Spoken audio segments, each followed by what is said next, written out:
Okay जी, तो yesterday we finish oesophagus. आज हम गैस्ट्रिक पैथोलॉजीज के बारे में डिस्कस करेंगे, ठीक है।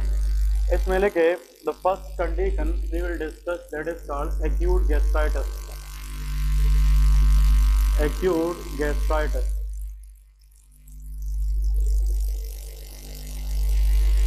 ओके, एक्यूट गैस्ट्राइटिस का मतलब यह है कि that is a condition characterised by acute inflammation of gastric mucosa. तो सिंपल डेफिनेशन इसका यह है, इन्फ्लेमेशन ऑफ स्टमक, क्योंकि gastric is the word use for stomach mucosa, that is known as acute gastritis. Actually stomach का जो inner lining है इसको हम कहते हैं स्टमक म्यूकोजा, उसकी अगर इन्फ्लेमेशन हो जाए that is known as acute gastritis. इसमें पॉइंट ये याद रखना है, it is mainly due to weakening in the protective weakening of protective mucosal barrier in stomach। बात है नहीं? हाँ, देखिए एक्चुअली ये जो एक्यूट गैस्ट्राइटिस है ये उन लोगों के अंदर ज़्यादा होता है जिनके अंदर पहले से स्टमक के अंदर जो प्रोटेक्टिव बैरियर है वो डैमेज हो जाता है, ठीक है, या वीक हो जाता है। क्योंकि स्टमक का जो म्यूकोजा है इसको मुख्तलिफ फैक्टर ने प्रोटेक्ट किया होता है और उस प्रोटेक्शन की वजह से स्टमक के अंदर चांसेस ऑफ गैस्ट्राइटिस क्या होते हैं, कम होते हैं। अगर उस प्रोटेक्टिव म्यूकोजल बैरियर की वीकनिंग हो जाए तो उसके ऊपर फिर HCl भी काम करेगी, H पाइलोरी भी काम करेगी, फिर जाकर गैस्ट्राइटिस के चांसेस ज़्यादा होते हैं, ठीक है जी। तो गैस्ट्राइटिस मीन जिन लोगों को भी होता है, इसका मतलब इसमें स्टमक के अंदर जो म्यूकोजल प्रोटेक्शन है उसकी जो बैरियर है वो क्या हो चुका है, वीक हो चुका है। देखिए जिस तरह हम एक बच्चों को प्राइमरी स्कूल में या स्कूल गोइंग चाइल्ड में बुक ला के देते तो बुक के ऊपर हम फिर बाइंडिंग करते हैं, उस बाइंडिंग का यही फ़ायदा होता है कि बुक जल्दी ख़राब ना हो जाए। इसी तरह स्टमक का जो म्यूकोजा है इसके ऊपर नेचुरली अल्लाह ने एक बैरियर मतलब एक बाइंडिंग की है, उस बाइंडिंग की वजह से गैस्ट्राइटिस के चांसेस क्या होते हैं, कम। उस बाइंडिंग को हम प्रोटेक्टिव म्यूकोजल बैरियर कहते हैं। अगर वो वीक हो जाए, वो कैसे वीक होगा वो भी हम डिस्कस करेंगे, लेकिन अगर वो वीक हो जाए तो फिर गैस्ट्राइटिस के चांसेस ज़्यादा होते हैं। अब यहाँ पे लिखे रिस्क फैक्टर, किन लोगों के अंदर गैस्ट्राइटिस के चांसेस ज़्यादा होते हैं। तो what are the risk factor? Number 1, advance age. किस एज के अंदर? Advance age. वैसे तो गैस्ट्राइटिस यंगर एज में भी ज़्यादा होता है, लेकिन जितना एज बढ़ता जाएगा गैस्ट्राइटिस के chances age compare to younger age भी क्या होते हैं, ज़्यादा होते हैं। नेक्स्ट लिखे कंज्यूम स्पाइसी फूड, मतलब वो लोग जो स्पाइसी फूड ज़्यादा कंज्यूम करते हैं उन लोगों में भी गैस्ट्राइटिस के चांसेस ज़्यादा होते हैं। नेक्स्ट इज अल्कोहल इंटेक, इससे भी गैस्ट्राइटिस हो सकती है। नेक्स्ट लिखे H पाइलोरी बैक्टीरिया, ये नाम सुना है कि नहीं? क्योंकि H पाइलोरी या हेलिकोबैक्टर पाइलोरी है, that is a bacteria present in the stomach. जिन लोगों को मैदे के मसले होते हैं उसको हम बता दें H पाइलोरी टेस्ट करें, क्योंकि जो H पाइलोरी है ये एक बैक्टीरिया है जो हर एक इंसान के स्टमक में होता है। और ये H पाइलोरी क्या करती है, अगर इसको मौका मिल जाता है तो स्टमक की म्यूकोजा को डैमेज कर देता है। H pylori initially can cause gastritis but later this H pylori में कैन कॉज पेप्टिक अल्सर, ये क्या करा सकती है, पेप्टिक अल्सर। और सबसे important risk factor which examiner love to ask that is called chronic NSAID use. किस वजह से? Chronic NSAID use. प्लीज़ सब चीज़ें भूल जाए लेकिन इसको ना भूलें, क्योंकि एग्जामिनर हमेशा पूछता है जो लोग एनसेड टैबलेट ज़्यादा यूज़ करते हैं उन लोगों में गैस्ट्राइटिस के चांसेस ज़्यादा होते हैं। वो क्यों है अभी मैं बताने लगा हूँ, क्लियर है? एनसेड वो मेडिसिन है जो लोग जॉइंट पेन के लिए लेते हैं। फॉर एग्जाम्पल जिनको जोड़ों का दर्द हो, या वो लोग जो कहते हैं कि यार हाथ पाँव में दर्द है, तो वो जाकर दुकान से जनाब कौन से ड्रग लेते हैं, एनसेड। जिसके दांत में दर्द हो तो भी क्या लेता है, एनसेड। लेकिन एक दो दफ़ा लेने से नहीं, क्रोनिक से मुराद ये है अगर इंसान को ऐसी बीमारी लाहक है जिसमें उसको एनसेड लेना पड़ेगा महीनों के लिए, सालों के लिए, तब जाकर उसको क्या हो सकता है, गैस्ट्राइटिस हो सकता है। तो एनसेड एज गैस्ट्रिक टॉक्सिक, ये गैस्ट्रोटॉक्सिक है। ये क्या है, गैस्ट्रोटॉक्सिक।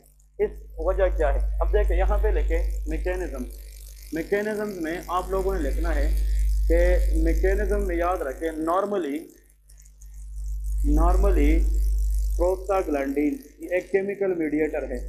नॉर्मली प्रोस्टाग्लैंडिन जिसको हम कहते हैं PGE1, क्या कहते हैं? PGE1 prostaglandin E1 protect stomach mucosa, protect gastric mucosa. अब यहाँ पे बात याद रखें, स्टमक की जो इनर लाइनिंग है गैस्ट्रिक म्यूकोजा, उसकी जो प्रोटेक्शन है वो किसने की है? प्रोस्टाग्लैंडिन ने की है। तो प्रोस्टाग्लैंडिन इज गुड और bad? Stomach that is good for the stomach, क्योंकि जो प्रोस्टाग्लैंडिन है ये गैस्ट्रिक म्यूकोजा को प्रोटेक्ट करती है। अब यहाँ पे याद रखें कि जो लोग एनसेड यूज़ करते हैं एक्यूट कंडीशन में कि क्रोनिक में for example the best example they love to ask that is rheumatoid arthritis. इसके अंदर रूमेटॉइड आर्थराइटिस, देखें आर्थराइटिस का मतलब इन्फ्लेमेशन ऑफ जॉइंट है। रूमेटॉइड आर्थराइटिस एक ऑटो इम्यून डिजीज है जिसमें फिंगर के जॉइंट्स अफेक्ट हो जाते हैं और इसमें एनसेड लेना पड़ता है महीनों या सालों साल तक। तो rheumatoid arthritis is a joint problem where the treatment of choice for the joint pain that is called of NSAID. और इसमें लोग एनसेड 5 महीनों के लिए, इसमें एनसेड साल के लिए लोग लेते हैं, इसलिए इसको हम क्रोनिक एनसेड यूज़ करेंगे। क्लियर है कि नहीं? अगर एक बंदा है वो कहते दांत में दर्द है, वो तो एनसेड आज लेगा कल लेगा तो उसका दांत दर्द क्या हो जाएगा? ठीक हो जाएगा, उसमें गैस्ट्राइटिस नहीं होता। उन बीमारियों में गैस्ट्राइटिस के चांसेस ज़्यादा होते हैं जिसमें एनसेड यूज़ क्या होता है? क्रोनिक होता है। तो best example is rheumatoid arthritis. तो इसमें क्या होता है, ये जो एनसेड है ये तो पेन किलर के लिए हम लेते हैं, और पेन किलर के लिए ये क्या करता है? Inhibit prostaglandin. ये किसको इनहिबिट करता है? प्रोस्टाग्लैंडिन। अब सुन लें, प्रोस्टाग्लैंडिन एक ऐसा केमिकल है अगर ये ज्वाइंट में जाए तो ये पेन कराता है, लेकिन सेम केमिकल स्टमक के अंदर प्रोटेक्ट करता है गैस्ट्रिक म्यूकोजा को। तो प्रोस्टाग्लैंडिन की जो फंक्शन है ये बॉडी की पार्ट्स के मुताबिक अलग अलग है। For joint it can cause pen but for the stomach it provide protection. फिर एनसेड ये नहीं देखता कि ये कहाँ की प्रोस्टाग्लैंडिन है, ये सब प्रोस्टाग्लैंडिन को क्या करेगी? इनहिबिट करेगी। तो एनसेड अगर प्रोस्टाग्लैंडिन ज्वाइंट में इनहिबिट करे तो उससे पेन क्या हो जाएगी? कम हो जाएगी। लेकिन अगर ये प्रोस्टाग्लैंडिन इनहिबिट करे कहाँ पे? स्टमक के अंदर, तो जो प्रोटेक्शन है गैस्ट्रिक म्यूकोजा की वो वीक होगी कि strong? Weakening of gastric protective barrier, gastric mucosa. इसका मतलब ये है कि जो गैस्ट्रिक म्यूकोजा है वो वीक हो जाएगी और इस वीक म्यूकोजा के ऊपर इन्फेक्शन के चांसेस ज़्यादा होगी विच डेवलप गैस्ट्राइटिस, जिसकी वजह से क्या होता है? गैस्ट्राइटिस। इसलिए प्रैक्टिकल फील्ड में जब आप इंशाल्लाह आगे काम करने लग जाए ऑफिस के अंदर, क्लिनिक के अंदर या फॉर एग्जांपल हॉस्पिटल के अंदर, एक बात याद रखें कि जिन लोगों को हम एनसेड देंगे फॉर लॉन्ग रन उसके साथ एक पीपीआई ज़रूर देते हैं, कहते हैं ओमेप्राजोल देते हैं। वो ओमेप्राजोल जाकर स्टमक को डैमेज से बचाएगा और एनसेड क्या करेगा? ये पेन किलर का काम करेगा। तो chronic alone एनसेड use dangerous for the stomach. बहुत सारे लोग होते हैं वो कहते हैं डॉक्टर साहब मैदे में दर्द है, और स्पेशली जब मैं खाना खाता हूँ उस टाइम बहुत दर्द होता है, और उन लोगों की जब आप बैक साइड पे जाकर पूछते हैं तो उसने अपनी तरफ से जनाब 3 साल से 4 साल से जोड़ों के दर्दों के लिए क्या लिए होंगे? एनसेड लिए होंगे। क्लियर है कि नहीं? अब आप लोग कहोगे कि क्रोनिक एनसेड जो है ये तो बंदा ज़्यादा टाइम तक यूज़ करेगा, ये तो फिर क्रोनिक गैस्ट्राइटिस करा सकता है, एक्यूट कैसे? अब ये ऐसा नहीं है, स्टमक तो ठीक है लेकिन बंदा क्रोनिक क्या यूज़ करता है? एनसेड। इस एनसेड को जब भी मौका मिले और ये म्यूकोजा को वीक करे तो फिर सिम्टम डायरेक्ट आएंगे, उसी टाइम पे आएंगे। तो स्टमक की डैमेज जो है जल्दी होती है, लेकिन यूज़ किस चीज़ को ज़्यादा करना पड़ेगा? एनसेड को। NSAID should be chronic use but can cause damage to the stomach very quickly, therefore it can cause with gastritis, acute gastritis.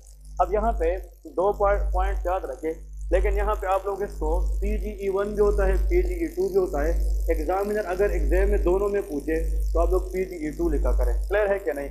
क्योंकि PGE1 अलग जगहों के लिए पूर्ण है, जिस तरह PGF2 है वो यूट्रस में काम करता है फीमेल के अंदर, ठीक है। तो इस तरह डिफरेंट PGD2 है, क्लियर है, PGE2 है। स्पेशली जो स्टमक के अंदर म्यूकोजा है उसके लिए जो प्रोस्टाग्लैंडिन रिक्वायर्ड होता है मेजॉरिटी इन द केसेस वो PGE2 होता है, सिर्फ इसका याद रखें। अब नेक्स्ट पॉइंट इसमें अनदर वेरी इंपॉर्टेंट पॉइंट, जो गैस्ट्राइटिस है इसके और काजेस कौन कौन से हो सकते हैं? वो आप लोगों को पता है, स्पाइसी फूड है, लैक ऑफ मूवमेंट है, मोबिलिटी है, और साथ में जनाब H. पाइलोरी क्या हो सकती है? इन्फेक्शन। अब लेके what is the clinical feature? कि अगर पेशेंट को गैस्ट्राइटिस हो जाए what will be their clinical feature, मतलब वो कैसे प्रेजेंट कर सकता है किस फीचर के साथ। नंबर 1 हार्ट बर्न के साथ आता है। किसके साथ? Heart burn. The patient will presented with burning sensation and epigastric area. ठीक है, इसको हार्ट बर्न कहते हैं। इसमें लिखे एपिगैस्ट्रिक डिस्कम्फर्टनेस। क्या होता है? एपिगैस्ट्रिक डिस्कम्फर्टनेस। नंबर 2, अगर जनाब स्टमक के अंदर डैमेज है तो digestion will be improper, this called dyspepsia. क्या होता है? डिस्पेप्सिया, इम्पेयर डाइजेशन, डिस्पेप्सिया होगा, इसकी हाजमा ठीक नहीं होगा पेशेंट को। ठीक है, और दूसरी बात देखिए देयर में भी वोमिटिंग। क्या हो सकती है? वोमिटिंग हो सकती है। और माइल्ड या एपिगैस्ट्रिक पेन हो सकती है कि नहीं? There will be epigastric pain. तो मतलब पेशेंट बताएगा कि यहाँ पे मैदे वाली जगह पे एपिगैस्ट्रिक एरिया में दर्द है, मुझे डिस्कम्फर्टनेस है, कभी कभार नोज़िया वोमिटिंग होती है, लेकिन बहुत इंपॉर्टेंट बात वो ये बताएगा कि इसको हार्ट बर्न हो रहा है, मतलब खट्टे पानी के डकार आते हैं उसको, मतलब इसको कहते हैं हार्ट बर्न। स्पेशली ये गर्ड के पेशेंट भी हो सकते हैं। इसका मतलब ये है कि अगर गैस्ट्राइटिस में गर्ड पेशेंट है तो ये बंदा कहेगा स्पेशली जब वो सुपाइन में सोता है तब उसको जनाब हार्ट बर्न के चांसेस ज़्यादा होते हैं। मैंने कल बताया था इसोफेगस जो है वो इस तरह हॉरिजॉन्टल हो जाता है तो फिर रिफ्लक्स जो है वो आसानी से हो जाती है। क्लियर है? तो दीज आर द फीचर्स। अब इसमें अगर फॉर एग्जांपल गैस्ट्राइटिस की फीचर वाला पेशेंट आए तो आप लोगों ने कैसे ट्रीट करना है? यहाँ पे लिखे इसकी ट्रीटमेंट क्या है। नंबर 1, फर्स्ट ऑफ ऑल जो है हम पेशेंट को कहते हैं डाइटरी मॉडिफिकेशन। इसको कहते हैं कि अपनी डाइट को मॉडिफाई करें। तो first thing you should do that is called dietary modification. Dietary modification में आप लोगों ने 2-3 चीज़ें बतानी हैं। अवॉइड स्पाइसी फूड, मतलब कि स्पाइसी फूड अवॉइड करें। अवॉइड जंक फूड, तो जो फास्ट फूड है ये भी क्या करें? अवॉइड करें। और increase vegetable intake, increase fluid intake, कि फ्लूइड इंटेक पानी का इस्तेमाल और वेजिटेबल इंटेक को बढ़ाएं। जंक फूड और स्पाइसी फूड को अवॉइड करें। इसको हम कहते हैं डाइटरी मॉडिफिकेशन। अगर ये स्पाइसी फूड कम करेगा और वेजिटेबल इंटेक को बढ़ाएगा तो उससे भी गैस्ट्राइटिस के जो प्रॉब्लम्स है वो काफ़ी हद तक क्या हो जाते हैं? कम हो जाते हैं। फिर इसके बाद हम जनाब ट्रीटमेंट के अंदर हम पीपीआई देते हैं। कहते हैं PPI, that is called proton pump inhibitor. Clear है? इसमें जो बेस्ट एग्जांपल है दैट इज ओमेप्राजोल। कहते हैं omeprazole. We will discuss in pharmacology part. ठीक है, इस पीपीआई के अंदर लेंसोप्राजोल है, एसोमेप्राजोल है, पेंटाप्रोजोल है, एनरेबिप्रोजोल है। क्लियर है? ये 5 ड्रग है लेकिन सब में प्रोजोल आता है। आजकल एक नया ड्रग आया है, इसका नाम है डेक्सलेंसाप्रोजोल। ये न्यू साल्ट है। डेक्सलेंसाप्रोजोल ये एक न्यू साल्ट है पीपीआई के अंदर जो बहुत इफेक्टिव है।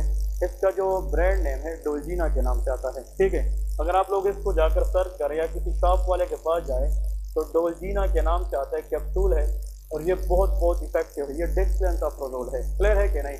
तो पॉइंट ये है कि जो पीपीआई है प्रोटॉन पंप इनहिबिटर है, ये एसिड की प्रोडक्शन को क्या करती है? ये कम करती है।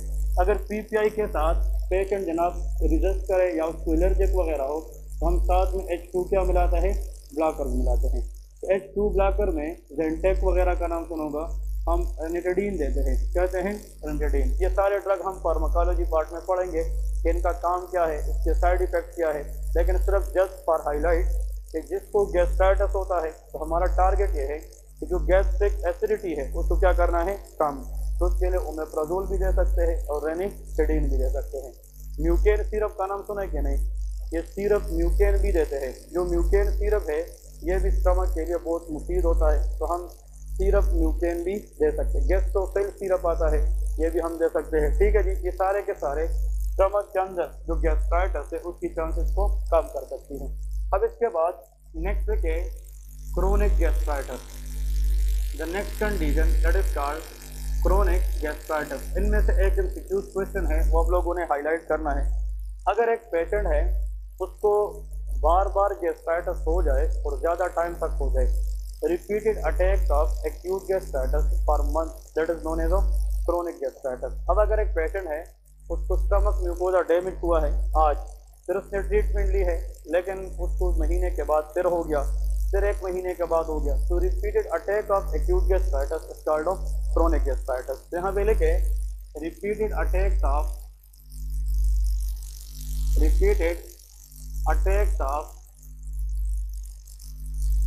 attacks of acute gastritis, or it may be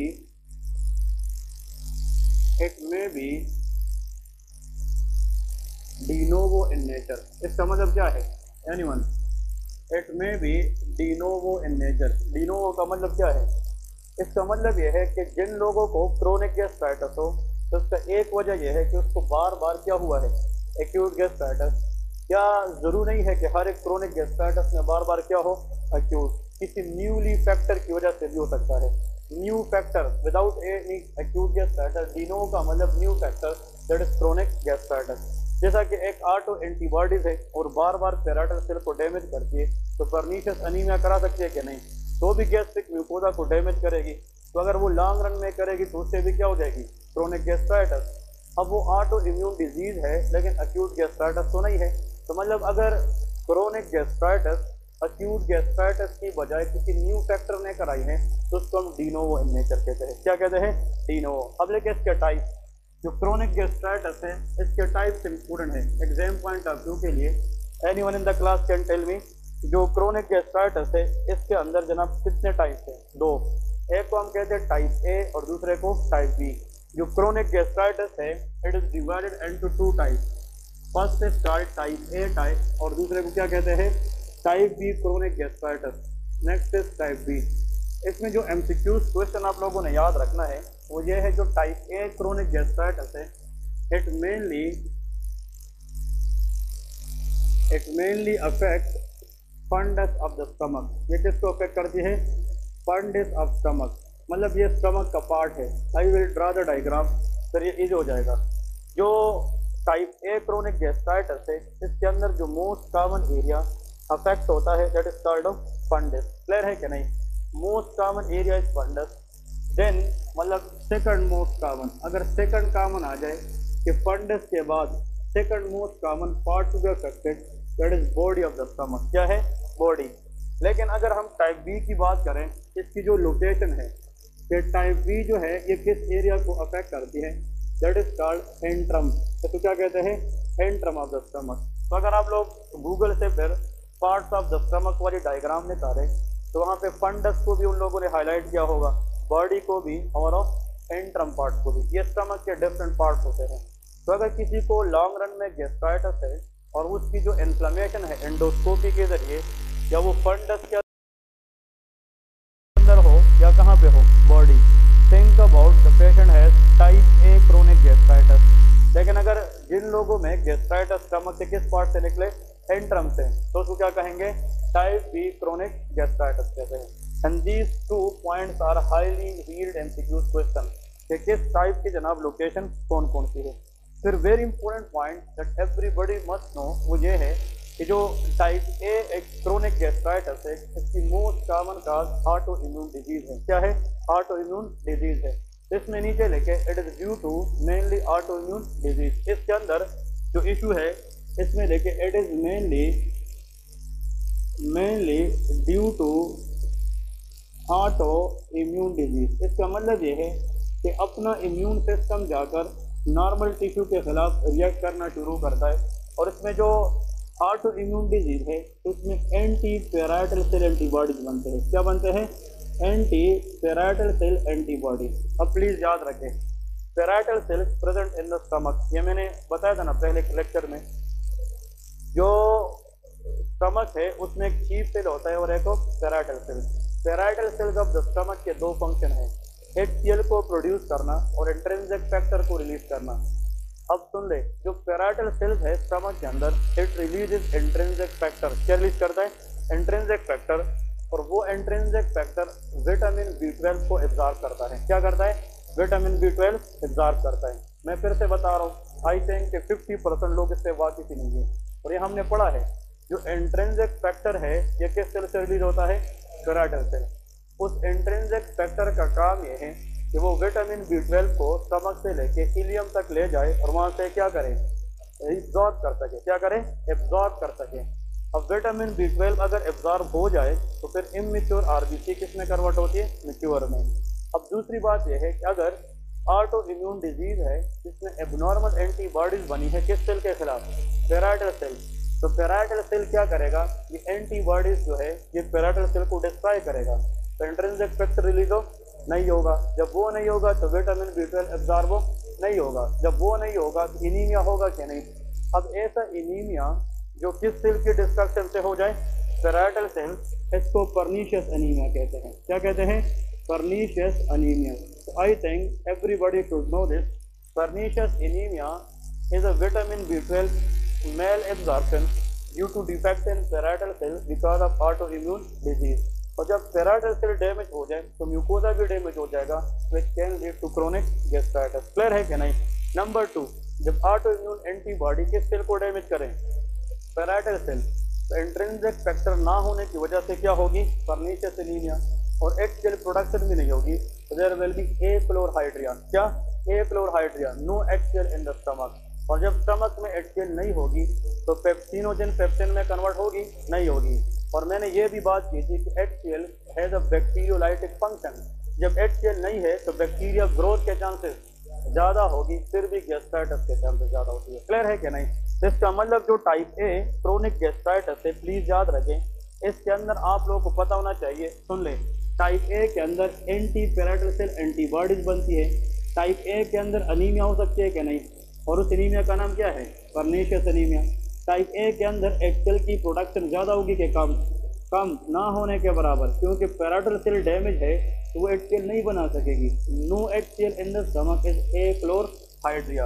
ए का मतलब absent, chlorhydria mean hydrochloric acid, HCl भी नहीं बनेगी। HCl नहीं होगा तो बैक्टीरियल सर्वाइव या ग्रोथ के चांसेस ज़्यादा होंगे, वो भी क्या करा सकती है, गैस्ट्राइटिस करा सकती है। इट इज मेनली, इसमें लेके, it is mainly due to bacterial infection. जहाँ पे याद रखे, अगर क्रोनिक गैस्ट्राइटिस, हाँ जी, किस पार्ट में हो जाए, एंट्रम में। किस पार्ट में, एंट्रम। तो एंट्रम के अंदर गैस्ट्राइटिस की जो लीडिंग काज है वो बैक्टीरियल इन्फेक्शन है, and that is none of them H. pylori। वो कौन सा बैक्टीरिया है, H. pylori। ये सबसे इम्पोर्टेंट है। अब क्वेश्चन ये आता है एग्जाम के अंदर कि अगर एक पेशेंट को बहुत लॉन्ग रन से, महीनों से स्टमक का मसला है और उसमें एनीमिया भी है, क्या है, अनीमिया, तो क्रोनिक गैस्ट्राइटिस तो है, लेकिन चांस है कि उसको कौन सा टाइप है, टाइप ए। लेकिन अगर एक पेशेंट हो फीवर है और उसको गैस्ट्राइटिस है और H. pylori पॉजिटिव भी है, तो उसको कौन सा गैस्ट्राइटिस है, बी है। अब सुन ले, what is the most common cause of type A chronic gastritis, autoimmune disease. What is the most common cause of type C chronic gastritis, bacterial infection। इसको मैंने कैसे याद किया था अपने BBS टाइम में। देखें ये कौन सा टाइप है, A। तो A for A, auto immune disease. A for A can lead to anemia, A for A can lead to achlorhydria. Clear है क्या नहीं। अब ये कौन सा है, B। तो B for bacteria and that should be H. pylori। Clear है क्या नहीं, इस तरह हमने याद किया है। तो अगर आप लोग भी थोड़ा सा जहन में ये खाका बनाएं तो आई थिंक के बाद में रटने नहीं चाहिए चीज़ें, बस थोड़ा सा अपने माइंड में एक व्यू रखे कि उसको मैंने इजीली कैसे याद करना है। क्लियर है। तो एक टाइप ए है और दूसरा क्या है, ये टाइप बी है। अब दो बातें, अनदर वेरी इंपॉर्टेंट पॉइंट यहाँ पे लेके, तब वेरी इंपॉर्टेंट बात नेक्स्ट लेके, यार बातें नहीं तो है, याद रखें, अगर ये पेशेंट ट्रीट ना भी की जाए तो फ्यूचर में ये जाकर गैस्ट्रिक कार्सिनोमा में कन्वर्ट नहीं हो सकती, बहुत ना होने के बराबर चांसेस। लेकिन type B is dangerous. Type B अगर ट्रीट ना की जाए तो लेटर आफ्टर ईयर्स पेशेंट को स्टमक कैंसर के चांसेस भी हो सकते हैं। यहाँ पे लेके increase risk of gastric adenocarcinoma. क्या हो सकता है, गैस्ट्रिक, हाँ जी, एडिनोकार्सिनोमा। अब ये भी एमसीक्यूज आता है, तो H. pylori इन्फेक्शन को हम इग्नोर नहीं कर सकते, क्योंकि H. pylori एक ऐसी बैक्टीरिया है, ये गैस्ट्राइटिस से लेके कैंसर तक करा सकती है। तो H. pylori is oncogenic bacteria. ये क्या है, oncogenic. What is oncogenic, cancer काज है, मतलब the bacteria which can cause cancer, that is called oncogenic. तो H. pylori अगर किसी में पॉजिटिव आ जाए तो उसकी टाइमली ट्रीटमेंट करनी चाहिए। अगर ना हुआ तो माइल्ड गैस्ट्राइटिस से लेके क्रोनिक गैस्ट्राइटिस, फिर क्रोनिक गैस्ट्राइटिस से लेके ulcers in the stomach, and that may later convert into adenocarcinoma. And stomach cancer is very very dangerously to treat, क्योंकि स्टमक कैंसर जो है वो बॉडी के अंदर क्विकली मेटास्टेसाइज करता है, तो फिर इसमें जो पेशेंट की सर्वाइवल है वो इतना अच्छा नहीं होता। क्लियर है? तो टाइप ए जो है ये ऑटोइम्यून डिजीज की वजह से है, इसमें गैस्ट्रिक कैंसर के चांसेस कम होते हैं। टाइप बी बैक्टीरिया की वजह से है। H. pylori has the capability to cause cancer. It is oncogenic bacteria. Therefore, type C chronic gastritis has a risk for adenocarcinoma. Clear है जी? अब इस तरह याद रखना है, ठीक है। अब नेक्स्ट पॉइंट देखें, अगर आप लोगों को मैं यहाँ पे इसके डायग्रामेटिकली थोड़ा सा व्यू बताओ, फिर ये एक बंदा गूगल से पिक्चर लेके भी डाल दे ग्रुप में, सुन ले। स्टमक का ये वाला जो पार्ट है इस तरह, ये पार्ट, ये स्टमक का इस तरह थोड़ा सा ऊपर की तरफ इस तरह होता है। This is called dome shape part, इसका कहते हैं डोम शेप। स्टमक का जो डोम शेप पार्ट है इसको हम कहते हैं फंडस ऑफ द स्टमक, इसका कहते हैं फंडस। ये जो मैंने ए लिखा है ये कौन सा पार्ट है? फंडस। फिर फंडस के साथ ये जितना भी है ये बी है, बॉडी है, क्या है? बी। ये कौन सा स्फिंक्टर है? Pyloric sphincter. इस स्फिंक्टर के साथ नजदीक यहाँ पे एंट्रम होता है, क्या होता है? एंट्रम। क्या होता है? एंट्रम। अब देखिए, अगर किसी को एंडोस्कोपी के बाद पता चला है कि इसकी स्टमक म्यूकोजा की इन्फ्लेमेशन हुई है और वो या फंडस में हुई है या कहाँ पे? बॉडी में, तो मोस्ट लाइकली उसको टाइप ए गैस्ट्राइटिस है। क्या है? Type A. और अगर वो मसला कहाँ पे हुई है? एंट्रम में, यहाँ पे लोअर पार्ट में हुई है, तो उसको most likely type B gastritis है। जिन लोगों में एंडोस्कोपी के अंदर inflammation of the stomach mucosa antrum में पाया जाए, उन लोगों के अंदर कौन सी बैक्टीरिया की टेस्ट करनी चाहिए? H. pylori। और जिन लोगों में यहाँ पे ए या बी में गैस्ट्राइटिस पाया जाए तो उसमें एंटी पैराइटल सेल एंटीबॉडी देखने चाहिए, क्योंकि इन लोगों के अंदर most likely auto immune disease होती है। और इन लोगों की जब हम CBC चेक करते हैं तो उसमें HB लेवल भी क्या होता है? कम होता है, क्योंकि दी पेशेंट डिवेलप अनीमिया। MCV का वैल्यू 100 से ज़्यादा होता है, क्योंकि यह मेगालोब्लास्टिक एनीमिया है। क्या है? मेगालोब्लास्टिक या मैक्रोसाइटिक एनीमिया है, जिसमें MCV 100 से ज़्यादा होगी। और ये लोग देखने पे पेलर नजर आते हैं। क्या नजर आते हैं? पेलर नजर आते हैं। अब सवाल करें।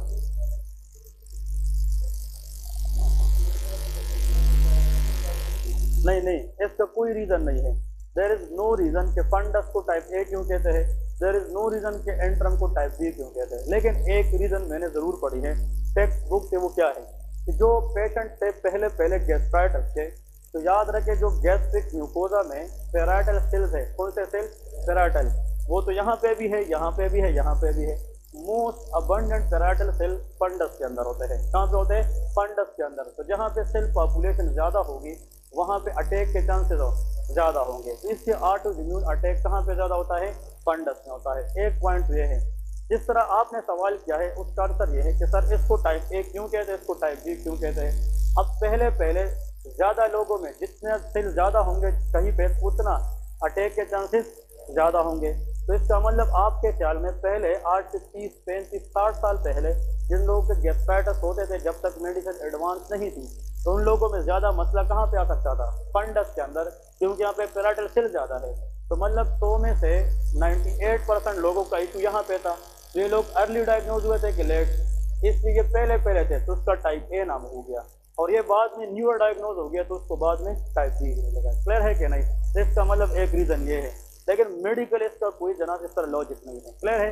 ये ऑनसेट ऑफ डायग्नोसिस के ऊपर टाइप ए और टाइप बी है। टाइप ए मतलब पहले और टाइप बी बाद में हुआ था। आपसे कोई सवाल पूछे कि टाइप ए में पैराइटल सेल्स डैमेज हो जाते तो उसको मोस्ट कॉमन लोकेशन फंडस क्यों है? क्योंकि fundus is the part where abundant parietal cells present. वहाँ पे पैराइटल सेल की पॉपुलेशन क्या है? वो बहुत ज़्यादा है। अब समझ गए कि नहीं? This is what acute gastritis versus chronic gastritis. अब इसके बाद नेक्स्ट कंडीशन की तरफ जाएंगे। हेडिंग दे दें कि मैकेनिज्म ऑफ अल्सर। हेडिंग दे दें कि what is mechanism of ulcer. अब दो बातें यहाँ से एमसीक्यूज आप लोगों ने याद रखनी है। मैकेनिज्म ऑफ अल्सर, अल्सर से मुराद ये है कि टीयरिंग इन द म्यूकोजा। सुन ले, अगर गैस्ट्रिक म्यूकोजा की जो कंटिन्यूटी है वो ब्रेक हो जाए, खराब हो जाए, वो क्या है? अल्सर है। लेकिन अगर उस म्यूकोजा की इन्फ्लेमेशन हो जाए तो वो गैस्ट्राइटिस है। क्लियर है कि नहीं? अब देखिए यहाँ पे पॉइंट याद रखें। एग्जाम में क्वेश्चन आता है कि what is meant by Cushing ulcer. कौन सा? Cushing ulcer. ठीक है, कुशिंग अल्सर क्या है? Cushing ulcer, anyone in the whole class can tell me about Cushing ulcer? ऐसा ना कुशिंग डिजीज बताया अभी, क्लियर है कि नहीं? कुशिंग वाज अ पर्सन, उसने मालूम की थी कुशिंग अल्सर, उस एक बंदे ने मालूम की थी कुशिंग सिंड्रोम, उसी बंदे ने मालूम की थी कुशिंग डिजीज, उसी बंदे ने मालूम की है कुशिंग ट्रायड, क्लियर है कि नहीं? इस तरह कुशिंग से रिलेटेड बहुत सारी चीजें हैं, उनमें से एक है कुशिंग अल्सर। अब कुशिंग अल्सर का मतलब क्या है? बहुत आसान, देखें। ये बंदा कहता है कि मैंने कुछ लोग देखे थे पहले जिनका इशू ब्रेन में था। कहाँ पे था? ब्रेन में। ब्रेन में चाहे एब्सेस हो, ब्रेन में चाहे पस हो, ब्रेन में चाहे सीएसएफ बढ़ जाए, ब्रेन में चाहे रसोली हो, ट्यूमर हो, जो भी हो, what will happen to intracranial pressure? Increase. क्या हो जाता है? इंक्रीज। तो सुन ले, यहाँ पे मैं लिखता हूँ ब्रेन लीजन है। कहाँ पे लीजन है? Brain lesion. अब ये कंसेप्ट जिसने सीखी है, that is a very very conceptual area, मतलब ये इस तरह रटने पे आप लोगों को याद नहीं होगी, जुल करने ने इधर फोकस करें, क्लियर है कि नहीं? इसका मतलब ये है कि अगर किसी बंदे में ब्रेन लीजन है तो what will happen to ICP? Increase और decrease? That is called raise intracranial pressure. जो इंट्राक्रैनियल प्रेशर है ब्रेन के अंदर, क्योंकि brain is enclose by which cavity? Cranial cavity, तो उसके अंदर प्रेशर बढ़ जाएगी। अब देखें, जब प्रेशर बढ़ जाती है अकॉर्डिंग टू कुशिंग, वो कहते हैं कि there is super stimulation of या स्टिमुलेशन ऑफ वेगस नर्व। ये क्या कहता है? Vagus nerve. Vagus nerve is a 10th cranial nerve, ये तो सबको पता है। जो वेगस नर्व है ये कौन सी नर्व है? 10th क्रेनियल नर्व, याद रखे। और ये मेडुला ओब्लांगेटा से आती है। कहाँ से? मेडुला।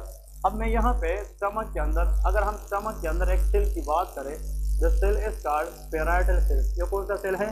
Parietal cell. इसका मतलब ये है कि जो पैराइटल सेल्स है, अब सुन लें, बहुत इंपॉर्टेंट बात है, इसके ऊपर ये इसका मेम्ब्रेन है। पैराइटल सेल की जो मेम्ब्रेन है, इसके ऊपर एक रिसेप्टर होता है जिसको हम कहते हैं M3 रिसेप्टर। कौन सा? M3। मस्कुरेनिक रिसेप्टर का नाम सुना है? That is M3 receptor. फिर इसके ऊपर एक रिसेप्टर होता है that is called H2 receptor. कौन सा? H2, histamine 2 receptor. फिर इस सेल के ऊपर एक और रिसेप्टर होता है जिसका नाम है G receptor, known as gastrin receptor. कौन सा? गैस्ट्रीन। तो ये हम फार्माकोलॉजी में पढ़ेंगे, लेकिन आज के क्लास से आप लोगों को बहुत आसान हो जाएगा कि जो पैराइटल सेल्स है उसकी जो मेम्ब्रेन है उसके ऊपर 3 तरह के रिसेप्टर्स होते हैं। हाँ जी, तो first receptor is called M3, जिसको कहते हैं मस्कुरेनिक 3 रिसेप्टर। फिर H2 रिसेप्टर, हिस्टामिन 2 रिसेप्टर होता है, और G मीन गैस्ट्रीन रिसेप्टर होता है। ये किस सेल पे होता है? Parietal cells in the stomach पे। दूसरे साइड पे यहाँ पे एक पंप होता है, एक पंप, और इस पंप के जरिए हाइड्रोजन आयन बाहर निकलते हैं। इसको कहते हैं हाइड्रोजन पंप, और हाइड्रोजन को हम प्रोटॉन भी कहते हैं। तो इसका पंप का नाम क्या है? प्रोटॉन पंप है। H+ is a hydrogen and hydrogen act is a proton. तो जिस पंप के जरिए पैराइटल सेल H को रिलीज करता है, उस पंप का नाम प्रोटॉन क्या है? पंप है। अब इधर प्लीज सुन ले, ये जो H है, H+, there are a lot of H+ ions inside parietal cell. ये कहाँ पे होते हैं? पैराइटल सेल्स में। अब सुन ले, any substance which activate M3 या any substance which activate H2 या एक्टिवेट G। अब आप लोग कहोगे कि वो कौन कौन सी चीज है? M3 को एक्टिवेट करने का काम एसिटाइल कोलिन का है। किसका है? Acetyl choline. नाम सुना है क्या? नहीं? This is a neurotransmitter.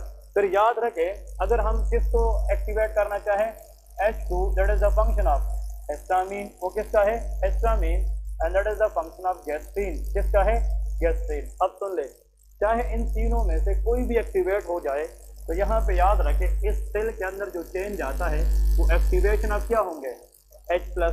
और इस H+ को इतनी एनर्जी मिलती है कि वो इस पंप के जरिए बाहर निकलते हैं, और ये H+ बाहर आकर स्टमक में किसके साथ मिलता है? Cl के साथ, और क्या बन जाता है? HCl बनता है। इसका मतलब जो स्टमक में HCl है वो बनाना किसका काम है?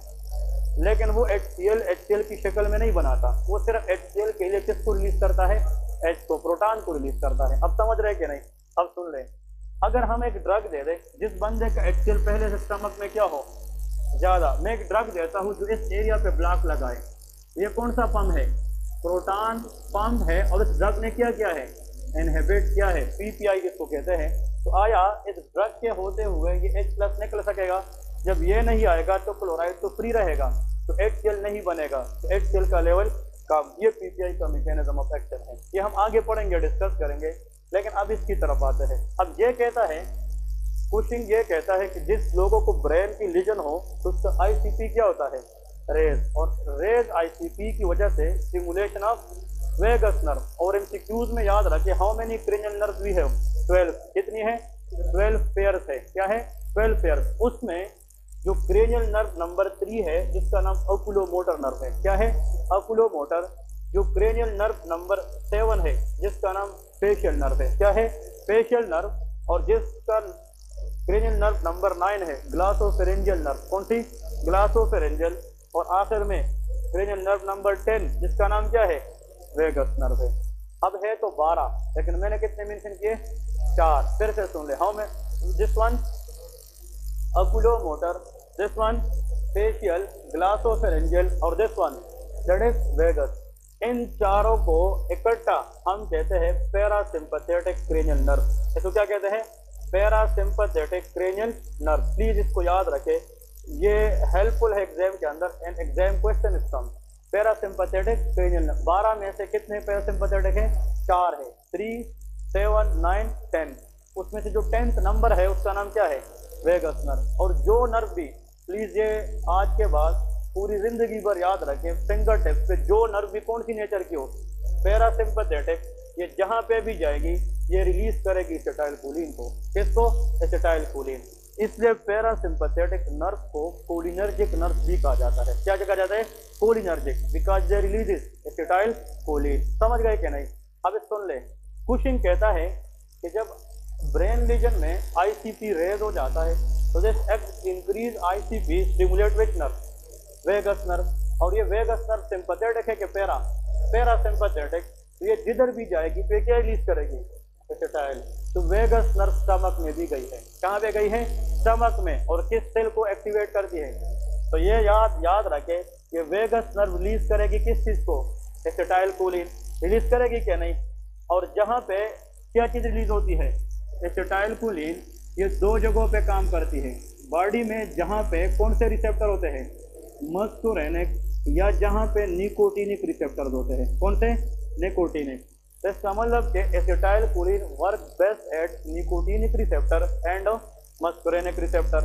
अब मस्कुरेनिक में M1, M2, M3 सारे आते हैं। तो अब M3 कहाँ पे होता है, पैराइटल सेल। तो अगर ब्रेन में लीजन है, मसला कहाँ पे है, ब्रेन में, जिसकी वजह से आईसीपी क्या है, रेज है। और उसने किसको स्टिमुलेट किया, वेगस नर्व। उसने क्या रिलीज किया, एसिटाइलकोलिन। तो उसने M3 एक्टिवेट करना है कि नहीं। तो जब ये M3 यहाँ पे लेके एक्टिवेशन ऑफ विच रिसेप्टर, हाँ जी, activation of M3 receptor in which cell, parietal cell. मैं लिखता हूँ इन स्टमक। क्लियर है कि नहीं। अब स्टमक में जब पैराइटल सेल पे M3 क्या हो जाए, एक्टिवेट, तो एच रिलीज क्या होगी, ज्यादा। सुन ले, ये जब एक्टिवेट होगा तो अंदर सेकंड मैसेंजर सिस्टम से किसकी एनर्जाइज हो जाएगा, कौन, H+। तो ये ज्यादा निकलेगा क्या नहीं। जब ये ज्यादा निकलेगा तो ये ज्यादा किसको मिलेगा, Cl। तो what will happen to HCl in the stomach, increase, यहाँ पे लेके increase HCl secretion, HCl production बढ़ेगा क्या नहीं। और जब HCl ज्यादा होगा तो स्टमक म्यूकोजा डैमेज होगा क्या नहीं। तो स्टमक म्यूकोजा डैमेज की वजह से गैस्ट्राइटिस होगा। क्या होगा, गैस्ट्राइटिस। और वो गैस्ट्राइटिस फिर जाकर किस में कन्वर्ट हो जाएगा, अल्सर्स में। किसमें, अल्सर्स में। अब सुन ले, हो सकता है आप लोगों से कोई ये सवाल करे कि brain problem causes gastric ulcer or not. अगर आपसे कोई ये पूछे कि अगर मसला दिमाग में हो, ब्रेन में हो, तो वो स्टमक या मैदे का मसला करा सकता है क्या नहीं, करा सकता है। कैसे, कि brain lesion will lead to raise ICP, raise ICP will stimulate which nerve, vagus nerve, which release acetylcholine. Acetylcholine will activate M3 receptor in the parietal cell. It will release more HCl. Excess HCl can cause gastritis and it will convert into, तो ऐसा gastric ulcer जिसका primary problem कहाँ पे हो, नहीं समझे, ऐसा gastric ulcer जिसका प्राइमरी प्रॉब्लम ब्रेन में हो, ऐसे गैस्ट्रिक अल्सर को कुशिंग अल्सर कहा जाता है। क्या कहा जाता है, कुशिंग अल्सर। क्लियर है कि नहीं। तो अगर आप लोगों से यह सवाल किया जाए what is the reason behind Cushing ulcer, stimulation of vagus nerve. वो क्या है, वेगस नर्व है। और vagus nerve is a parasympathetic and it will release acetylcholine. I think that is crystal clear. Clear है कि नहीं। इनमें से कोई सवाल है तो आप लोग पूछ सकते हैं। हाँ जी, ओके। नेक्स्ट की तरफ आते हैं। अनदर वेरी इंपॉर्टेंट कंसेप्ट, देखिए सारे कंसेप्ट है स्टमक के अंदर, that is called curling ulcer. एक को क्या कहते हैं? Curling ulcer. प्लीज याद रखिए, that is called curling ulcer. What is meant bye curling ulcer? अब कर्लिंग अल्सर के बारे में दो तीन बात याद रखें। कर्लिंग अल्सर, इसमें जो मेन पॉइंट है वो ये है कि कर्लिंग अल्सर में क्या होता है कि the patient presented in dehydration. देखें, इस कर्लिंग अल्सर के लिए ज़रूरी ये है कि पहले से पेशेंट में क्या हो, डिहाइड्रेशन। तो उसका जो काज है वो डायरिया हो सकता है, लेकिन एक्यूट डायरिया के क्रोनिक डायरिया, हाँ जी, इस पेशेंट के अंदर 3rd डिग्री बर्न हो सकता है, क्योंकि अगर कुछ जगह जल जाए तो वहाँ से एक्सेस फ्लूइड लॉस हो सकता है कि नहीं, तो बर्न हो सकता है। हाइपोवोलेमिक शॉक हो सकता है कि नहीं, हाइपोवोलेमिक शॉक। मैं आगे ज़्यादा इस तरह कर लिखूँ तो 10 से ज़्यादा काज है, लेकिन ये सारी की सारी वो फैक्टर है जिससे क्या हो सकती है, डिहाइड्रेशन हो सकती है। क्या हो सकती है? डिहाइड्रेशन। तो सुन ले, जब डिहाइड्रेशन, ये कर्लिंग भी बंदा था, ठीक है, इसने कहा था कि जब डिहाइड्रेशन हो जाए किसी भी फैक्टर की वजह से, लेकिन इस कर्लिंग ने डिहाइड्रेशन पे जब बात की थी स्टमक में, उस टाइम पेशेंट किसका था? बर्न पेशेंट था। क्या था? बर्न। एक बंदा था, उसकी पूरी हाथ और पूरी ये पेट वगैरह जल गई थी, और उस बंदे से एक्सेस फ्लूइड लॉस हुए थे, तो उसका इंटरनल प्लाज्मा वॉल्यूम क्या रहा था? कम। That is called dehydration. तो यहाँ पे देखिए डिक्रीज प्लाज्मा वॉल्यूम। सिंपल है कि नहीं? जब प्लाज्मा वॉल्यूम फ्लूइड की कम हो जाए तो बताए blood supply to the stomach increase और डिक्रीज। तो यहाँ पे लिखिए ischemia to the stomach, ischemia to stomach. अगर स्टमक सेल को ब्लड ना मिले, फ्लूइड ना मिले, हाँ जी, तो सप्लाई और जो डिमांड है उसमें बैलेंस रहेगा कि इम्बैलेंस? हाँ जी, इम्बैलेंस बिटवीन, हाँ जी, सप्लाई एंड डिमांड। मतलब जो स्टमक म्यूकोजा है उसकी एक प्रॉपर डिमांड है पर मिनट कि मुझे इतना चीज़ें चाहिए तो तब मैं काम करूँगा। अगर सप्लाई डिमांड ऑफ न्यूट्रिएंट ये क्या हो जाए, इम्बैलेंस हो जाए, तो can the stomach mucosa survive? No. तो स्टमक म्यूकोजा स्लप करेगी, स्लपिंग ऑफ स्टमक म्यूकोजा, वो उधर से ख़त्म होना शुरू हो जाएगी। और जब स्टमक म्यूकोजा ख़त्म होगी तो वहाँ पे टीयरिंग होगी कि नहीं, और उस टीयरिंग की वजह से अल्सर होगा। क्या होगा? अल्सर। अब सुन ले, ऐसा अल्सर जिसका मेन इशू ब्रेन में हो और रेज आईसीपी की वजह से अल्सर हो जाए तो उसका नाम क्या था? Cushing ulcer. और ऐसा स्टमक अल्सर जिसका मेन प्रॉब्लम डिहाइड्रेशन हो तो इसको हम कर्लिंग अल्सर कहते हैं। क्लियर है कि नहीं? ये पॉइंट याद रखिए। अल्सर का मतलब म्यूकोजा को काट देना, ये बल पॉइंट है, उसको दरमियान से सदर पे काट देना। ये म्यूकोजा है, ये कंटिन्यूस है कि डिसकंटिन्यू? कंटिन्यू। इसकी कंटिन्यूटी में अगर ब्रेक आ जाए तो इसको हम अल्सर कहते हैं। क्लियर है? अब बोन जो है ये कंटिन्यूस है, इसकी कंटिन्यूटी में ब्रेक आ जाए तो उसको फ्रैक्चर कहते हैं। क्या कहते हैं? फ्रैक्चर। तो mucosal tearing is called ulcer. हाँ जी, ओके। यहाँ पे डिहाइड्रेशन का मतलब ये है कि अगर किसी को डायरिया हुआ है क्रोनिक, या किसी को बर्न है, या हाइपोवोलेमिक शॉक, इन सब पेशेंट के अंदर जो प्लाज्मा वॉल्यूम है वो क्या होता है? कम। मतलब इंसान है उससे ज़्यादा फ्लूइड लॉस हो जाए तो अंदर जो प्लाज्मा वॉल्यूम है फ्लूइड की वो क्या हो जाएगी? कम। इस कम प्लाज्मा वॉल्यूम की वजह से ब्लड सप्लाई या फ्लूइड रीच टू स्टमक क्या होगा? कम। Decrease supply to the stomach is called ischaemia. और जब ब्लड सप्लाई स्टमक को जाएगी कम तो स्टमक की डिमांड पूरी होगी? नहीं होगी। तो सप्लाई और डिमांड में क्या हुआ है? इम्बैलेंस। तो जब स्टमक सेल को हम सही फ्लूइड नहीं देंगे, न्यूट्रिएंट्स नहीं देंगे, तो स्टमक म्यूकोजा वहाँ से स्लफिंग का मतलब गिरती जाएगी, क्योंकि स्टमक म्यूकोजा फिर स्टे नहीं करेगी। और जब म्यूकोजा डैमेज होगा तो वहाँ पे क्या हो जाएगा? अल्सर। अब एक एक्सक्यूज क्या है? The reason behind Cushing ulcer in brain lesion that is stimulation of vagus nerve. The reason behind ulcer and dehydration that is called ischemia. वो क्या होता है? इस्कीमिया। कहने का मतलब कि इस्कीमिया की वजह से भी स्टमक डेंजरस कंडीशन में जा सकता है। इसका मतलब ये है कि कर्लिंग अल्सर बर्न कंडीशन में होता है, पुशिंग अल्सर रेस आईसीपी के अंदर होता है। याद रहेगी क्या? नहीं? ये this are the mechanisms of ulcer formation. इसके बाद हाँ जी, बस पेप्टिक अल्सर ना पड़े, हाँ पढ़े? कितने लोग कहते पढ़े? टाइम कितना हुआ है क्लास का?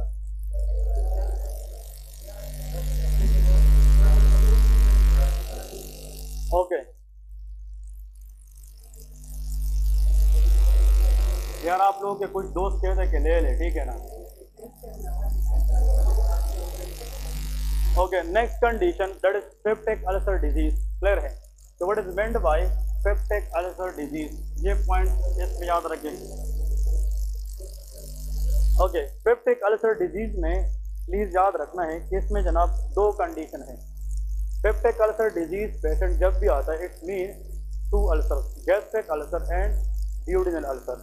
अगर अल्सर स्टमक में भी हो और ड्यूडिनम में भी हो, इन दोनों को कंबाइंडली क्या कहते हैं, पेप्टिक अल्सर कहते हैं। तो पेप्टिक अल्सर में याद रखें, the first component that is called gastric ulcer and the second component is called duodenal ulcer. यहाँ पे देखें ड्यूडिनल अल्सर, तो these are the two types and इन दोनों को कंबाइंडली हम क्या कहते हैं, पेप्टिक अल्सर डिजीज कहते हैं, क्लियर है। गैस्ट्रिक अल्सर के बारे में पॉइंट याद रखें कि इसकी पेन, इसका तुम पता है ना कि mucosal tearing in the stomach is gastric ulcer and mucosal tearing in the duodenum is duodenal ulcer. ये तो आसान है। अब इसमें लिखे सबसे इम्पोर्टेंट बात है जो है पेन। इसमें जो पेन है वो किस तरह होगा, जिन लोगों को अल्सर मैदे में हो, स्टमक में हो, इन लोगों का जो मैदे का दर्द है वो तब बढ़ता है जब वो फूड लेते हैं। यहाँ पे लेके stomach pain increase when taking the meal, meal के बाद पेन क्या हो जाता है, ज़्यादा। यहाँ पे लेके पेन भी कम ग्रेटर, ग्रेटर से मुराद इंक्रीज ऑन टेकिंग मील। तो मतलब इसमें एम्प्टी स्टमक पेन होगा कि फुल स्टमक, फुल स्टमक। यार इसकी मिसाल ये है, देखें स्टमक है, ये पहले से जनाब अंदर से डैमेज है, अब उसमें हम बोझ डाल सकते हैं नहीं। अब पहले से अगर ये डैमेज पड़ी है और उस पर आप जनाब 2-3 प्लेट है जो है ना बोझ डाले, तो वो तो बर्दाश्त नहीं करेगी, वो स्ट्रिच हो जाएगी और स्ट्रिचिंग की वजह से क्या हो जाएगी, मजीद पेन हो जाएगी।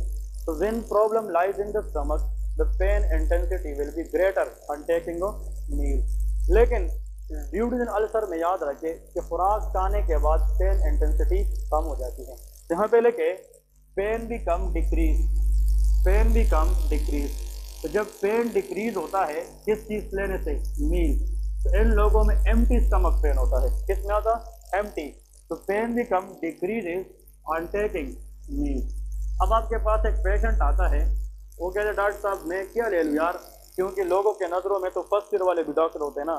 तो इसका मतलब ये है, वो आप लोगों से घर में पूछते हैं कि अब मैं क्या ले लूँ, मेरे तो मैदे में बहुत मसला है। आप उससे सवाल करें कि आपको मैदे का दर्द कब ज़्यादा होता है, जब आप खाना खाते हैं या जब आप नहार पेट होते हैं। वो कहते हैं कि वैसे ठीक होता हो, 2-3 नवाले लेने के बाद यहाँ पे बहुत सीवियर किस्म का दर्द स्टार्ट हो जाता है, मोस्ट लाइकली उसको क्या है, गैस्ट्रिक अल्सर है। अगर वो कहता है कि जब 2 से 3 घंटे कुछ ना खाओ, यहाँ पे थोड़ा सा पेन स्टार्ट हो जाता है, और जब खाना खाता हो तो पेन इंटेंसिटी कम हो जाती है, तो क्या है, ड्यूडिनल अल्सर है। कुछ लोग कहते हैं कि बस पूछे ना, खाओ या ना खाओ दर्द होता है, क्लियर है कि नहीं। इसका मतलब उस बंदे में गैस्ट्रिक अल्सर प्लस क्या है, तो उसको पेप्टिक अल्सर है। क्या है, पेप्टिक अल्सर है। इसका मतलब पेन का बारे में पूछना, it will tell you a lot of things. मतलब ये आपको एक बात से पता चलता है कि उसकी अल्सर कहाँ पे हो सकती है। अब तक इन्वेस्टिगेशन भी नहीं है, हिस्ट्री लेते हैं and we can look at the ulcer, ठीक है। नेक्स्ट ठीक है, इन दोनों में एच पाइलोरी इन्फेक्शन की क्या हालत होगी। H pylori is a bacteria normally present in everybody stomach, लेकिन H pylori infection associated 70% in gastric ulcer. कहते हैं कि जो गैस्ट्रिक अल्सर है उसमें एच पाइलोरी इन्फेक्शन की चांसेस कितनी परसेंट होती है, 70, लेकिन 100% इन ड्यूडिनल अल्सर। ये पॉइंट याद रखें कि जो एच पाइलोरी है, आप सुन ले, इसके मैकेनिज्म मैं थोड़ा सा समझा रहा हूँ। अब ये चीज़ें तो बुक में लिखी है, लेकिन ये समझाने वाली चीज़ आप लोगों को टीचर्स बताते हैं यार कैसे। अब आप लोग को यहाँ पे सवाल ये है, एच पाइलोरी है भी स्टमक में, तो स्टमक में ज़्यादा अल्सर क्यों नहीं कराती। ये तो अल्सर करने के लिए किधर जाती है, ड्यूडिनम में। अब देखें मेन पॉइंट ये है कि actually this is a stomach, ठीक है, और यहाँ पे जनाब स्टमक के साथ ड्यूडिनम है। क्या चीज़ है, ड्यूडिनम। अब प्लीज़ याद रखें it is a C shape structure, very good. इसके 4 पार्ट होते हैं, कितने, first part, second, third and fourth part. अब सुन ले, एक्चुअली स्टमक की जो इनसाइड पे ये जो कवरिंग है that is called gastric mucosa. ये क्या है, गैस्ट्रिक, और ये क्या है, ड्यूडिनल म्यूकोजा है। क्या है, ड्यूडिनल म्यूकोजा। ऐसा है क्या नहीं। ये म्यूकोजा एक कंटिन्यूअस लाइन होनी चाहिए और ये हमें एंडोस्कोपी बताती है। कौन बताती है? एंडोस्कोपी। अब सुन ले, हाँ इंपॉर्टेंट, HCl तो बनता कहाँ पे है? स्टमक में। लेकिन मैंने ये बात आप लोग अभी की है, इस ड्यूडिनल स्टमक म्यूकोजा के ऊपर यहाँ पे एक कोटिंग की गई है। क्या की गई है? कोटिंग। और इस कोटिंग ने स्टमक की म्यूकोजा को एक्स्ट्रा प्रोटेक्शन दी है और ये प्रोटेक्शन प्रोस्टाग्लैंडिन E2 ने दी है। किसने दी है? Prostaglandin E2। अब याद है कि नहीं? तो प्रोस्टाग्लैंडिन E2 ये स्टमक म्यूकोजा के ऊपर एक बाइंडिंग करती है और इस बाइंडिंग का काम इस स्टमक को अल्सर से बचाना होता है। लेकिन ये प्रोस्टाग्लैंडिन बाइंडिंग नहीं करा सकती किस म्यूकोजा पे? ड्यूडेनम। अब HCl तो स्टमक में है। अब HCl जो है ये कोशिश करेगा इस म्यूकोजा को डैमेज करे, लेकिन तब तक नहीं करेगा जब तक इसकी अपनी प्रोटेक्शन वीक ना हो। अब समझ रहे कि नहीं? अब HCl को आप लोग के ख्याल में यहाँ पे अल्सर करना आसान है या आगे जाकर ड्यूडेनम में? ड्यूडेनम में, क्योंकि यहाँ पे तो बाइंडिंग है। अब मैंने इसलिए कहा था कि गैस्ट्रिक अल्सर का most common cause protective mucosal barrier का वीक होना है।